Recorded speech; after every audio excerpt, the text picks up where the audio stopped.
የካናዳው ተቋም በውጭ ሀገር ሰራተኞች ላይ ክፍያ በመጠየቁ ክስ ቀርቦበታል ስለመባሉ፣ የአሜሪካ አዲስ ቀረጥ በካናዳ የነፃ ንግድ ከለላ ላይ ስጋት ደቅኗል ስለመባሉ፣ እየጨመረ የመጣው የአሜሪካ ብሔራዊ ዕዳ የብድር ወጪን ሊያንር እንደሚችል ስለመገለጹ፣ አሜሪካ በዓለም አቀፉ የወንጀለኞች ፍርድ ቤት ፕሬዝዳንት ላይ ማዕቀብ ስለመጣሏ፣ ፈረንሳይ በዲፕሎማቶቿ ላይ የተፈጸመውን ጥቃት ተከትሎ የኢራን ዲፕሎማቶችን ልታባረር ነው ስለመባሉ፣ ሩሲያ በኩሪል ደሴቶች ውጥረት ምክንያት የጃፓንን አምባሳደር ስለመጥራቷ፣ ህወሓት የፌዴራል መንግስት በመቀሌ አቅራቢያ የድሮን ጥቃት ፈጽሟል ሲል ስለመክሰሱ፣ በአሜሪካ የኢትዮጵያውያንን ጊዜያዊ መኖሪያ ፈቃድ ያገደው የፍርድ ቤት ትዕዛዝ ስለመነሳቱ፣ የውጭ ሀገር ዜጎች የመኖሪያ ቤት ባለቤት የሚሆኑበት አሰራር ወደ ተግባር ስለመግባቱ። ሰላም ጤና ይስጥልን። ከብርሃን ቲቪ የሰዓቱን ዜናዎች አሁን እንነግራችኋለን። የየዕለቱ የብርሃን ቲቪ ዜናና ሌሎችም ዝግጅቶች በፍጥነት እንዲደርሷችሁ ገጻችንን ሰብስክራይብ፣ ላይክ፣ ሼር፣ ኮሜንት እንድታደርጉ እንዲሁም የማንቂያ ደወሉ እንድታበሩ በአክብሮት እንጋብዛለን። አሁን ወደ ዜናዎቹ እናልፋለን።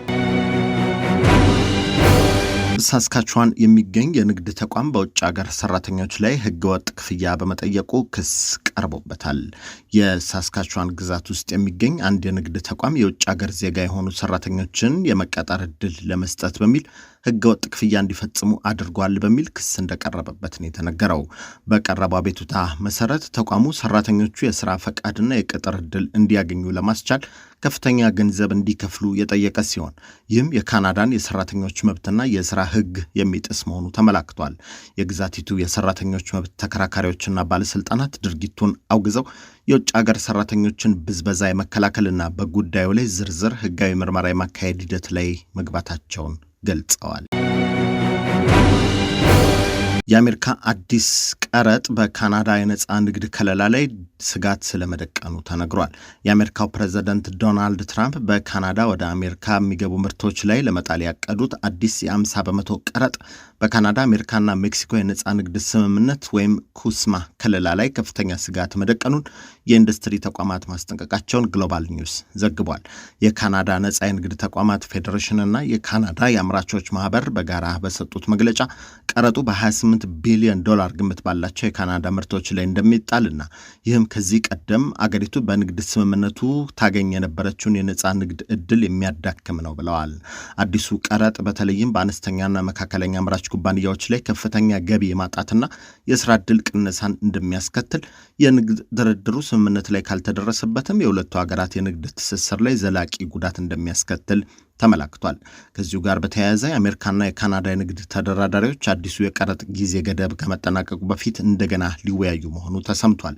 የአሜሪካ አስተዳደር በ30 ቢሊዮን ዶላር ግምት ባላቸው የካናዳ ምርቶች ላይ የጣለውን አዲስ ቀረጥ ወደ ስራ ከማስገባቱ በፊት ሁለቱ አገራት ተደራዳሪዎቻቸውን ተቀራርበው ሊያነጋግሩ መሆኑን አናዶሉ ዘግቧል።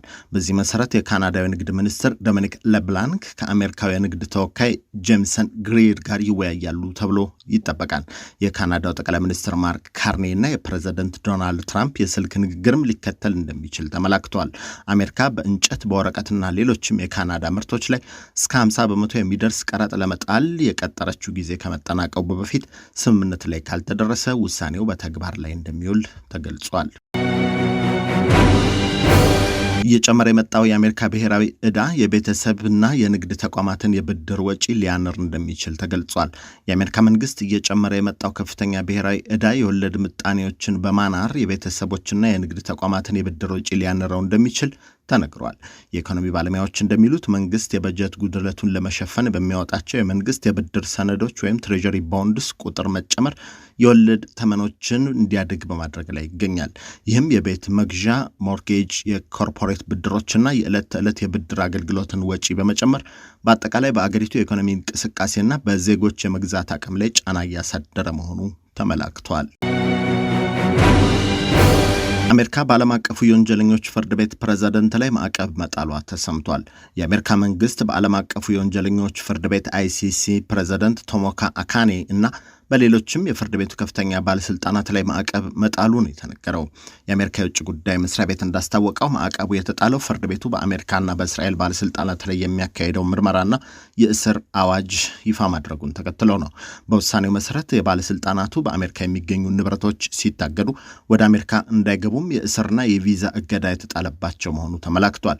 ከዚሁ ጋር በተያያዘ የዓለም አቀፉ የወንጀለኞች መቅጫ ፍርድ ቤት ICC በዓለም አቀፍ ደረጃ አወዛጋቢ በሆኑ የጂኦፖለቲካዊ ጉዳዮችና የመሪዎች የእስር ማዘዣዎች ዙሪያ የሚያደርገውን እንቅስቃሴ ተከትሎ በአገራት መካከል ዲፕሎማሲያዊ ውጥረቶች እየጨመሩ መምጣታቸውን ጄሩሳሌም ፖስት ዘግቧል። እንደ ዘገባው ከሆነ ፍርድ ቤቱ የሚያስተላልፋቸው ውሳኔዎችና የሚያካሄዳቸው ምርመራዎች በአንዳንድ ሀገራት ዘንድ ፖለቲካዊ መልክ ያላቸው ናቸው በሚል ጠንካራ ተቃውሞና ማዕቀብ እያስከተሉ ይገኛሉ። በጉዳዩ ላይ የሚሳተፉ አካላት የዓለም አቀፍ ሕግ በላይነት እንዲከበር ጥሪ ያቀረቡ ቢሆንም የፍርድ ቤቱ ውሳኔዎች በሀያላን ሀገራትና በድርጅቱ መካከል ያለውን አለመግባባት ይበልጥ እያባባሰው መሆኑ ተመላክቷል። ፈረንሳይ በዲፕሎማቶቿ ላይ የተፈጸመውን ጥቃት ተከትሎ 2 የኢራን ዲፕሎማቶችን ልታባረር መሆኗን አስታውቃለች። ፈረንሳይ በቴሄራን በሚገኙ 2 ዲፕሎማቶቿ ላይ የተፈጸመውን ጥቃት በመቃወም 2 የኢራን ዲፕሎማቶችን ከአገር ልታባረር መሆኑን ተነግሯል። የፈረንሳይ የውጭ ጉዳይ ሚኒስቴር መስሪያ ቤት ባወጣው መግለጫ በቴሄራን የፈረንሳይ ኤምባሲ ባልደረቦች ላይ ሆን ተብሎ የተፈጸመውን ጥቃት ተቀባይነት የሌለውና ዓለም አቀፍ የዲፕሎማቲክ ሕግጋትን የጣሰ ሲል ኮንኖታል። በዚህ ምክንያት መንግስታቸው የሰጠው ምላሽ ተከትሎ 2 የኢራን ዲፕሎማቶች በአጭር ጊዜ ውስጥ የፈረንሳይን መሬት ለቀው እንዲወጡ መጠየቃቸው ተሰምቷል። ሩሲያ በኩሪል ደሴቶች ውጥረት ምክንያት የጃፓንን አምባሳደር ለማብራሪያ መጥራቷ ተሰምቷል። ሩሲያ በኩሪል ደሴቶች አካባቢ ከተነሳው አዲስ የፖለቲካ ውጥረት ጋር ተያይዞ ከሞስኮ የሚገኙትን የጃፓን አምባሳደር ጠርታ ማብራሪያ መጠየቋን ዘ ሞስኮ ታይምስ ዘግቧል።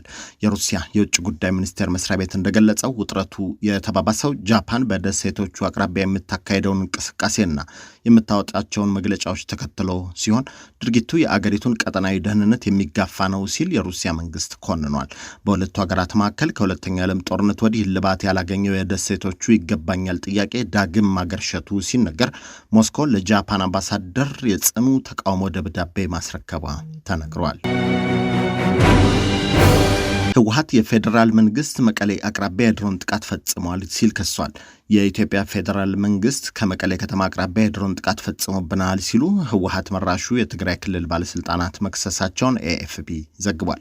የህወሓት ማዕከላዊ ኮሚቴ አባል አቶ ከላሊ ሀጋዚ እንደገለጹት ጥቃቱ ከመቀሌ 15 ኪሎ ሜትር ርቀት ላይ በሚገኝ የአርሶ አደሮች ማሰልጠኛ ማዕከል ላይ ሲፈጸም በጉዳቱን በተመለከተ ግን ዝርዝር መረጃ አልተሰጠም። በሌላ በኩል በአካባቢው ጥቃቱ ሳቢያ አንድ ታጣቂ መገደሉን እና ሚሳኤሉ በትምህርት ቤት አቅራቢያ መውደቁን መመልከታቸውን ለዜና ወኪሉ ነዋሪዎች ተናግረዋል ተብሏል። በዚህ ጉዳይ ላይ ከፌዴራል መንግስት በኩል የተሰጠ ምንም አይነት አስተያየት የለም።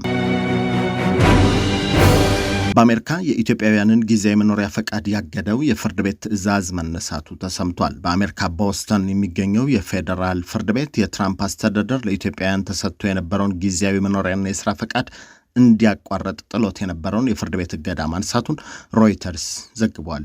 የቦስተኑ የፌዴራል ዳኛ ብሪያን መርፊ የጠቅላይ ፍርድ ቤቱን የቀድሞ ውሳኔ መሰረት በማድረግ ቀደም ሲል የጣሉትን እገዳ ማንሳታቸውን ያመለከተው የሮይተርስ ዘገባ ውሳኔው የአሜሪካ የሀገር ውስጥ ደህንነት መስሪያ ቤት የኢትዮጵያውያንን ጥበቃ ለማቋረጥ ያቀደውን እርምጃ እንዲያስቀጥል መንገድ ከፍቷል ተብሏል። ይህ ውሳኔ በአሜሪካ የሚኖሩ ከ5000 በላይ ኢትዮጵያውያንን የሚነካ ነው የተባለ ሲሆን ከዚህ ቀደም የአገሪቱን የጸጥታ ሁኔታ ለአደጋ የሚያጋልጥ በመሆኑ ምክንያት ከሌላው እንዳይነሳ በጊዜያዊነት ታግዶ መቆየቱ ይታወሳል። የውጭ ሀገራት ዜጎች የመኖሪያ ቤት ባለቤት የሚሆኑበት አሰራር ወደ ተግባር መግባቱ ተነግሯል። የውጭ ሀገር ዜጎች የመኖሪያ ቤት ባለቤት እንዲሆኑ የሚፈቅደው አሰራር ወደ ተግባር መግባቱን የከተማና መሰረተ ልማት ሚኒስቴር አስታውቋል። የሕዝብ ተወካዮች ምክር ቤት ባጸደቀው አዋጅ ቁጥር 1388/2017 መሰረት የተዘጋጀው መመሪያ ስራ ላይ መዋሉን ያመለከተው ዘገባው ማንኛውም የውጭ ሀገር ዜጋ መመሪያውን በማሟላት የመኖሪያ ቤት ባለቤት መሆን እንደሚችል አመልክቷል። በመመሪያው መሰረት የውጭ ዜጎች ቢያንስ $150,000 ካፒታል ሊኖራቸው እንደሚገባ የተጠቆመ ሲሆን በመንግስት ድጎማ የተገነቡ ቤቶችን መግዛት ግን እንደማይችሉ ተመላክቷል።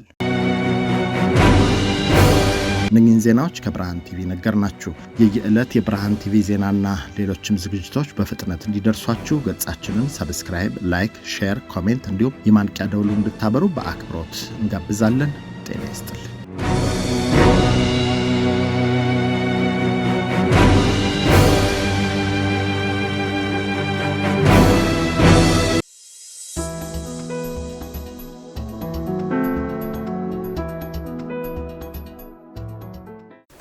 Are you a young person trying to figure out your next move? Or a young parent who needs real support, not just advice? We have built something for you. A community, a network, a place where you belong. And mentors who looks like you. Who have been where you are and want to help you get where you are going. Are you ready to take your first step? Go to sankofamentorship.org right now.